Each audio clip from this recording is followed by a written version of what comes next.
सातव्या मुलीची सातवी मुलगी या मालिकेच्या आजच्या भागात आपण पाहणार आहोत. अस्तिका देवघरामध्ये बसलेली असते आणि आपल्या पाठोपाठ नेत्रा येत आहे की नाही याचीच ती वाट बघत असते. आणि मग थोड्याच वेळानंतर नेत्रा त्या ठिकाणी येते आणि तिला बघून अस्तिका हसू लागते. तर नेत्रा तिला सांगते की माझ्या देवघरातून चालती हो, पण अस्तिका म्हणत असते की मी कुठेही जाणार नाही, उलट तूच या घरातून निघून जायची वेळ आता जवळ आली आहे. त्यावर नेत्रा म्हणते की अस्तिका, तुला जी काही नाटकं करायची आहेत ना ती बाहेर करायची, माझ्या देवघरामध्ये नाही. मात्र अस्तिका म्हणत असते की कोणतं देवघर, कशाचं देवघर, हे देवघर नाही आहे तर राक्षसाचं घर आहे. या घरावर राक्षसाचं राज्य आहे आणि इथे तुझ्या या त्रिनयना देवीचा जो फोटो आहे ना त्या जागी मी लवकरच विरोचकाची मूर्ती घेऊन येणार आहे. आणि ते ऐकून नेत्रा खूप चिडते. तर अस्तिका म्हणत असते की तुझी त्रिनयना देवी काहीही करू शकत नाही. जर ती काही करू शकत असती तर एवढे दिवस गप्प बसली नसती. आणि मग ती सरळ देवीच्या मूर्तीला हात लावण्यासाठी जाते. मात्र नेत्रा तिचा हात पकडते. अस्तिका नेत्राच्या तावडीतून सुटण्याचा प्रयत्न करत असते, पण तिला ते शक्य होत नाही. आणि मग त्यानंतर नेत्रा अस्तिकाला जमिनीवर ढकलून देते. त्यामुळे अस्तिका अजून चिडते. रागातच नेत्राकडे बघत म्हणत असते की तुझी ही त्रिनयना देवी आणि तो गरुड देव काही करू शकत नाही. तू गरुड देवाची मूर्ती घरात आणली ना, मग काय झालं बघ, मी अजूनही इथेच आहे आणि मला काही होत नाहीये. आणि मग ती नेत्राला चॅलेंज देते की मी आजच विरोचकाची मूर्ती इथे घेऊन येणार. आणि मग ती तिथून जाण्यासाठी निघते. मात्र नेत्रा तिचा हात पकडत तिला थांबवण्याचा प्रयत्न करते, पण अस्तिका ऐकत नाही. आणि हे बघून नेत्रा जोरात तिच्या कानाखाली मारते. त्यामुळे अस्तिका सरळ त्रिनयना देवीच्या फोटोसमोर जाऊन पडते.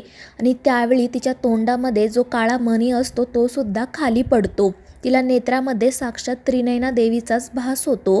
आणि तिच्या तोंडातून तो काळा मणी पडल्यामुळे तिला लगेच गरुडाचा आवाज ऐकू येऊ लागतो. ती खूप अस्वस्थ होते. तर नेत्रा हे सगळं पाठीमागून बघत असते. अस्तिकाला नेमकं काय होत आहे हे तिच्या लक्षात येत नाही. तर गरुडाचा आवाज आल्यामुळे अस्तिका खूपच घाबरते. काय करावं तिला सुचत नाही. ती पटकन तिथे तो काळा मणी शोधू लागते, पण तिला तो काळा मणीही सापडत नसतो. त्यामुळे ती घाबरते. आणि मग त्यानंतर कसाबसा तिला तो मणी सापडतो. ती तो मणी पटकन तोंडामध्ये ठेवते. मात्र हे सगळं काही नेत्राने बघितलेलं असतं. त्यानंतर ती अस्तिकाजवळ जात तिने तोंडात नेमकं काय ठेवलं हे बघण्याचा प्रयत्न करते, पण त्यामुळे अस्तिका घाबरते आणि पटकन तेथून निघून जाते. ती घाबरतच मनाशी म्हणत असते की या नेत्राला संशय तर आला नसेल ना. आणि मग त्यानंतर ती घडलेला सगळा प्रकार विरोचकाला सांगण्याचं ठरवते. पण त्याचवेळी अद्वैत त्या ठिकाणी येतो. तो नाटक करत तिला विचारतो की काय झालं नेत्रा, तू एवढी का घाबरली आहेस. आणि त्यावर अस्तिका पुन्हा नेत्राचं नाटक करत म्हणते की काही नाही साहेब, तुम्हाला काही हवं होतं का. त्यावर अद्वैत म्हणतो की हो नेत्रा, मला कॉफी हवी होती. आणि तितक्यात इंद्राणीसुद्धा त्या ठिकाणी येते. तीसुद्धा अस्तिकाला नेत्रा म्हणूनच हाक मारते. आणि मग त्यानंतर तिच्या जवळ जात तिच्या गालावरून हात फिरवत म्हणते की मला माहिती आहे तूच आमची नेत्रा आहे. अद्वैतने मला सगळं काही सांगितलं आहे आणि आता आपण त्या अस्तिकाला अजिबात सोडायचं नाही. आणि मग अद्वैतही पुढे येत म्हणतो की हो नेत्रा, मी एक प्लॅन बनवला आहे. आजच मी त्या अस्तिकाला मारून टाकणार आहे. आणि ते ऐकून अस्तिका खूपच खुश होते. आणि मग त्यानंतर ती म्हणते की साहेब तुम्ही इथेच थांबा, मी वर जाऊन येते. आणि मग ती पटकन रुपालीकडे जाण्यासाठी निघते. तर अद्वैत आणि इंद्राणी खुश होत तिची मजा बघत असतात. त्यानंतर नेत्रा त्या ठिकाणी येते. या दोघांना विचारते की कुठे गेली आहे ती. त्यावर अद्वैत सांगतो की वरती गेली आहे, पण नेमकं काय झालं आहे, देवघरात काही घडलं का, तिच्याबद्दल काही कळलं का. आणि त्यावर नेत्रा म्हणते हो खूप काही कळलं आहे. इंद्राणी विचारते काय, तर नेत्रा या दोघांनाही सांगते की अस्तिकाकडे कोणती तरी वस्तू आहे आणि त्याच वस्तूमुळे तिचं गरुड देवांपासून रक्षण होतंय. आणि तिने ती वस्तू तिच्या तोंडात लपवून ठेवली आहे. आणि हे ऐकून या दोघांनाही धक्का बसतो. दुसरीकडे अस्तिका रुपालीला देवघरात घडलेला सगळा प्रकार सांगते. त्यामुळे रुपाली तिच्यावर खूप चिडते. ती अस्तिकाला विचारत असते की तुला हा शहाणपणा कोणी करायला सांगितला होता. मी तुला सांगितलं होतं ना की त्या त्रिनयना देवीच्या लेकींपासून सावध राहा. मग तुला नको ते करायची काय गरज होती? त्यावर अस्तिका म्हणते की विरोचका, पण तुम्ही काळजी करू नका, कारण घरातल्या कोणाचाही तिच्यावर विश्वास नाही आहे.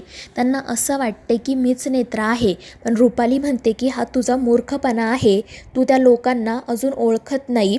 त्यांचे खायचे दात वेगळे आणि दाखवायचे दात वेगळे आहेत. मी तुला त्या दिवशीच अद्वैतला मारायला सांगितलं होतं. जर तू त्या दिवशीच त्याला मारलं असतं तर आज हे सगळं घडलंच नसतं. आणि मग ती अस्तिकाला बाहेर ढकलून देत म्हणते की जा आणि आत्ताच्या आत्ता त्या अद्वैतला मारून टाक. मात्र अस्तिका घाबरते. ती बाहेर काही जात नाही. खाली मान घालून तिथेच उभी राहते. रुपाली तिला विचारत असते की नेमकं काय झालंय तुला, पण अस्तिका काही बोलत नाही. त्यावेळी रुपाली म्हणते की अगं, तुला अद्वैतला मारायचं होतं, त्याचा बदला घ्यायचा होता, म्हणून तू इतकी उगं वाट बघितली ना. मग आता जेव्हा मी तुला अद्वैतला मारायला सांगते तेव्हा एवढी तू शांत का? विसरलीस का त्रेतायुगामध्ये काय झालं होतं? अद्वैतने माझ्याशी गद्दारी केली होती, तुझ्या प्रियकराला मारलं होतं. मग आता तुला काय झाले? मात्र त्यावर अस्तिका घाबरतच म्हणते की माझ्या विषाचा अद्वैतवर कोणताही परिणाम होणार नाही आणि आता मी त्याला मारूही शकणार नाही, कारण तो सावध झाला असेल. आणि मग त्यानंतर ती रुपालीला फक्त म्हणते की मी माझ्या परीने प्रयत्न करते आणि मग ती पटकन तेथून निघून जाते. पण तिचं असं बदललेलं वागणं बघून रुपालीला संशय येतो. ती मनाशी म्हणत असते की नक्कीच काहीतरी घडलं आहे. तर दुसरीकडे अद्वैत पुन्हा अस्तिकासोबत नाटक करत तिला किचनमध्ये घेऊन जातो. तो तिला सांगतो की बस नेत्रा, मी तुझ्यासाठी कॉफी बनवली आहे. आणि मग तो तिच्यासाठी कॉफी नाश्ता घेऊन येतो. तितक्यात खरी नेत्रा त्या ठिकाणी येते. ठरल्याप्रमाणे ती नाटक करत अद्वैतला म्हणत असते की साहेब, तुम्ही हिच्यावर विश्वास ठेवू नका. ही अस्तिका आहे आणि मी नेत्रा, पण अद्वैत तिच्याकडे लक्षही देत नाही. त्यामुळे नेत्रा म्हणत असते की ठीक आहे, तुमचा जर हिच्यावर एवढाच विश्वास असेल ना, मग हिला तोंड उघडायला सांगा. हिने हिच्या तोंडामध्ये काहीतरी लपवून ठेवलंय. आणि ते ऐकून अस्तिका खूपच घाबरते. काय करावं तिला सुचत नाही. तर अद्वैतही म्हणतो की तोंड उघड. त्यामुळे ती घाबरूनच तोंड उघडते. मनाशी म्हणत असते की मी हा मणी गिळूसुद्धा शकत नाही. जर मणी गिळला तर खूप अडचण निर्माण होईल. तर नेत्रा तिच्या तोंडामध्ये काही आहे का हे बघण्याचा प्रयत्न करत असते, पण तिला काही दिसत नाही. आणि मग ती अद्वैतला इशारा करते. त्यामुळे अद्वैत पटकन अस्तिकाला घास भरवतो आणि हसतच म्हणतो की नेत्रा, माझा तुझ्यावर पूर्ण विश्वास आहे. आणि ते ऐकून अस्तिका खुश होते. मात्र ती खूप घाबरलेली असते आणि सतत तिच्या गालावर हात ठेवत असते. दुसरीकडे तेजस खूप दिवसांनंतर घरी आलेला असतो. तो आणि फाल्गुनी गप्पा मारत असताना केतकी त्या ठिकाणी येते. फाल्गुनी तेजसला आग्रह करत असते की तू आजच्या दिवस घरी थांब, माझ्यासोबत वेळ घालव. आणि मग तेजसही म्हणतो की ठीक आहे, मलाही बघायचंच आहे की मी घरात नसताना ती विरोचक रुपाली म्हात्रे काय काय करती येते. मात्र त्याचं हे वाक्य ऐकून या दोघीजणी घाबरतात आणि त्याला म्हणतात की तेजस, तू ऑफिसलाच जा, इथे नको थांबू. त्यामुळे मग तो ऑफिसला जाण्यासाठी निघतो. पण तितक्यात रुपाली त्या ठिकाणी येते. तिला बघून तेजस चिडतो आणि तिला तेथून निघून जायला सांगतो. पण रुपाली नाटक करत म्हणते की बाळा, काय झालं? अरे, मी तुझी आई आहे. अद्वैतचं एक वेळ मी समजू शकते, पण तू तर माझ्या पोटी जन्म घेतलाय ना. मात्र तेजस तिला रूमच्या बाहेर जायला सांगतो, पण रुपाली काही ऐकतच नाही. ती म्हणत असते की तेजस, जेव्हा मी तुला जन्म दिला तेव्हा मी आई होते. मी राक्षस आहे ही गोष्ट तर मला आत्ता कळली ना रे.